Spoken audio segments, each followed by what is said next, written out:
La femme de Jacob est morte en couche, et il s'est retrouvé seul à élever sa fille. Il était prudent avec elle, mais il ne pouvait pas gérer seul sa charge de travail et les tâches d'éducation d'un enfant. Un matin, il s'est réveillé et a vu une épingle dans le berceau qui aurait pu la blesser, puis quelqu'un a frappé à la porte de façon inattendue. Jacob, ton travail est en jeu. Nous avons été patients avec tout ce que vous avez traversé, mais vos performances professionnelles sont loin d'être correctes. Nous vous mettons officiellement à l'essai, lui dit le patron de Jacob, M. Clemens. Il pouvait voir que son visiteur était triste à ce sujet, et Jacob n'avait pas d'excuses. Il était souvent absent du travail, oubliait des réunions importantes et se relâchait sur plusieurs projets. Le fait qu'il ne le licenciait pas en fin de compte était un miracle. Monsieur Clemens, je vous assure. Je vais trouver une solution. Je dois juste trouver une solution pour Gigi, répondit-il, reconnaissant d'avoir encore un travail.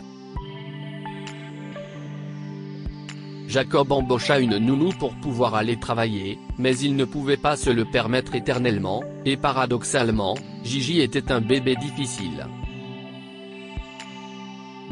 Elle pleurait tout le temps, et rien ne pouvait la calmer la nuit. C'était comme si elle savait que quelque chose manquait. Il souhaita pour la 1000e fois que sa femme, Rita, soit là. Elle était morte sur la table d'accouchement, et cela avait été le pire moment de sa vie. Il s'était promis de prendre soin de Gigi comme de l'or, mais il avait l'impression d'échouer.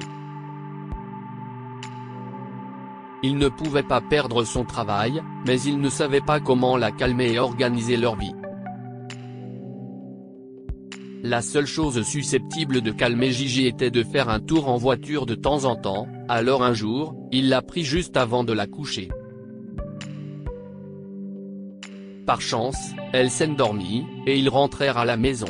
Il la sortit du siège auto et la longea doucement sur le berceau du salon. Après avoir poussé un énorme soupir, il se rassit sur le canapé et inclina sa tête sur les coussins du dossier.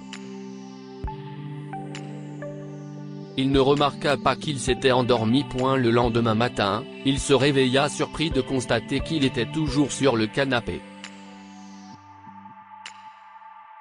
Il regarda autour de lui et vit que Gigi était réveillée et faisait du bruit. Heureusement, elle ne pleurait pas, mais c'était l'heure du petit déjeuner. Alors qu'il la saisit et la sortit de son berceau, quelque chose attira son attention. Il y avait une épingle brillante sur son berceau. C'était étrange. Jacob faisait attention à ne jamais laisser d'objets pointus autour de sa fille. Il avait même arrêté d'utiliser des chemises boutonnées pour qu'elle ne les mette pas accidentellement dans sa bouche. C'était vraiment étrange. Il résolut d'en parler avec Sabrina, sa nounou.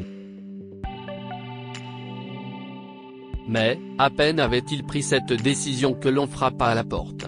Jacob replaça le bébé dans le berceau et alla ouvrir la porte à son visiteur. C'était Madame Neal, sa voisine. Il lui sourit. « Bonjour, Jacob. Je dois te dire quelque chose », commença la vieille femme. Jacob l'interrompit en s'excusant. « Oh, non. Le bébé a-t-il pleuré la nuit dernière ? Je ne me suis pas réveillé une seule fois, mais si est tout à fait possible.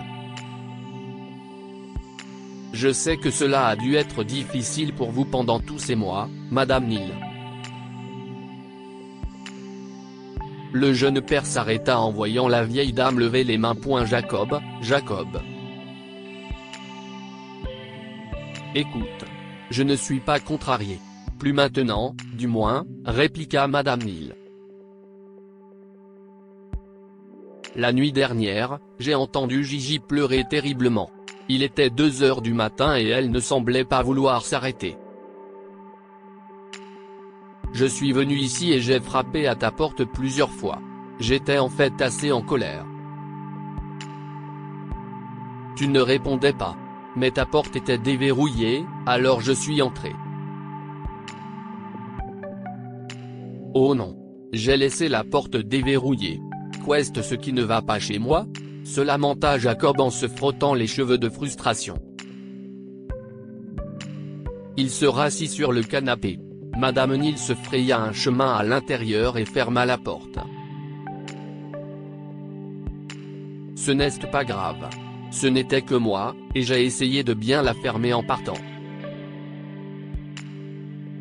Bref, j'ai pris Gigi hier soir et je l'ai bercé du mieux que j'ai pu pour l'endormir. Elle s'est endormie après environ 1 heure, et toute ma colère a fondu. Je voulais juste te le faire savoir, expliqua la femme plus âgée en s'asseyant en face de lui sur l'autre canapé. Merci, Madame Neal. Elle aurait pu pleurer toute la nuit. Je ne comprends pas comment je ne l'ai pas entendu, ajouta-t-il en se touchant le visage et en regardant sa fille avec une expression douloureuse. Je suis un père terrible. Tu ne l'es pas. Tu as juste besoin d'aider, et je suis venu ici pour te l'offrir après ce dont j'ai été témoin hier. J'ai remarqué que tu as parfois une nounou, mais je sais qu'il est difficile de ne payer une de nos jours. Pourquoi je ne garderai pas Gigi pendant que tu vas travailler ? Je peux le faire gratuitement tous les jours, proposa-t-elle. Jacob fut complètement surpris. Il secoua la tête. Je ne pourrais pas vous imposer un tel fardeau. Ce n'est pas un fardeau. Parfois, mon fils, tu dois accepter de l'aide, même si tu ne veux pas admettre que tu en as besoin. Je sais. Si est juste. Attendez 1 minute. Ça vous appartient ? Jacob s'était levé et avait attrapé l'épingle à nourrice qu'il avait laissée sur le dessus d'une armoire à proximité. Il la montra à Madame Neal. Oh là là. Je l'ai laissé ici. Je suis désolé, dit la femme âgée en se levant et en le prenant. J'avais perdu un bouton hier et je m'en suis servi pour maintenir ma chemise en place. Dieu merci. Je pensais que je devenais fou parce qu'il était dans le berceau de Gigi, expliqua Jacob, et ils s'assirent tous les deux à nouveau sur le canapé. Je pense que je vais accepter votre offre. Je n'ai pas vraiment confiance en ma nounou, et j'aurai besoin de toute l'aide possible. Vous êtes sûr que ce n'est pas trop ? Je suis tout à fait sûr.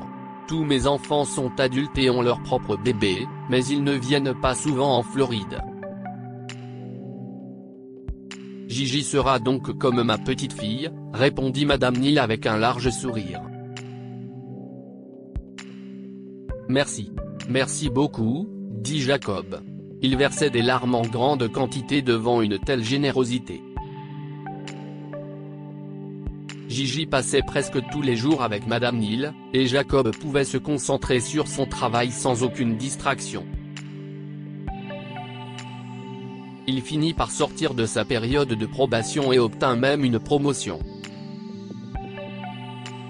La petite fille grandit en pensant que Madame Neal était sa vraie grand-mère, et la femme plus âgée adorait cela. Elle avait compris qu'Wider, son voisin, au lieu de lui crier dessus à cause du bruit, était le meilleur choix qu'elle ait jamais fait. Que pouvons-nous apprendre de cette histoire ? Il est préférable de bien comprendre une situation avant de se mettre en colère. Madame Neal allait crier sur son voisin pour le bruit que Gigi faisait souvent. Mais elle a réalisé qu'il avait vraiment besoin d'aider. Apprenez à accepter de l'aide quand vous en avez besoin. Jacob ne voulait admettre à personne qu'il avait des difficultés, mais Madame Neal l'a percé à jour. Elle l'a obligé à accepter de l'aide, et tout a fini par s'arranger. Abonnez-vous à Amomama sur Google News. Cette histoire est inspirée par l'histoire d'un de nos lecteurs et écrite par un rédacteur professionnel. Toute ressemblance avec de véritables noms ou lieux est une pure coïncidence. Toutes les images sont utilisées uniquement à des fins d'illustration. Partagez votre histoire avec nous. Elle changera peut-être la vie de quelqu'un. Si vous souhaitez partager votre histoire, envoyez-nous un mail à info@amomama.com.